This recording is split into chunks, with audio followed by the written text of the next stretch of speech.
All right. Well, I want to thank you, Chairman Meyer, for yielding, and I want to thank you, Mr. Gibbs, for testifying before the subcommittee today. NASA currently has a maintenance backlog of over $2.66 billion. So how is it that funding broken down by NASA's condition-based maintenance approach and its prioritized risk assessment process?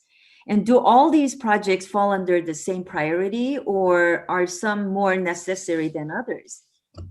Can you provide the committee with a prioritized list of the $2.66 billion maintenance backlog?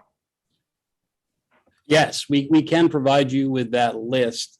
Understand it's not a static sort of thing. If there's additional resources that we're applying, needs change and the rest of it, but we'd be happy to provide information to show you how we establish our priorities and what those priorities are, if that helps. Sure. Understanding that maintenance is a priority, why was this not included in the president's fiscal year 22 budget request?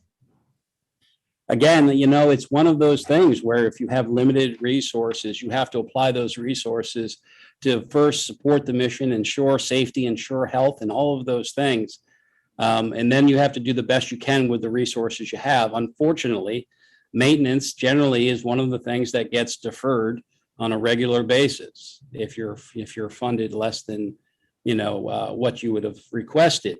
And this isn't something that happened overnight, right? I mean, we talked in 2013 of a $2.2 billion deferred backlog, and it occurred and it happened long before that.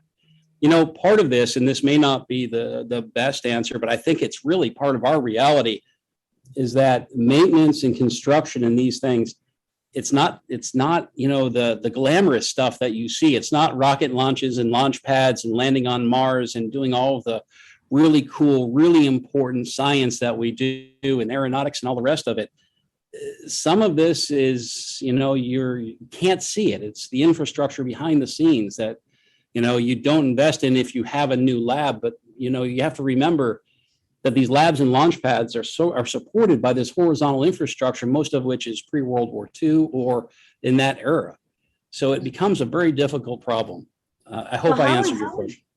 Mr. Gibbs, so how is the deferred maintenance backlog affecting our ability to meet timeline goals for the Space Launch System and Orion programs? Well, right now it's not. It's not impacting our ability to achieve those goals. But I will tell you, as you don't do maintenance, infrastructure, systems, equipment decays. You have an issue with it becoming obsolete. So you have to do certain maintenance. And if you don't do that maintenance, the bill you pay at the other end, I think you heard earlier, someone was saying 3 times. That is a good, strong industry number. It's about 3 times if it fails with an unplanned issue, as opposed to doing that deferred maintenance. But again, it's the environment that we have to operate in and have been operating in for a long period of time. Sure.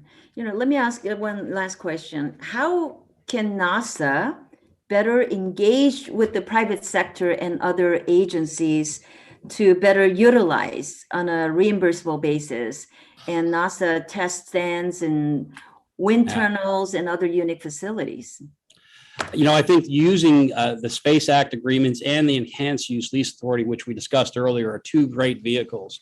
But I will tell you, working with others, industry, academia, other federal agencies, which we do on a regular basis today, is absolutely crucial to our success going forward. It has to be part of our program. Well, with that, thank you so much. I will yield back my time.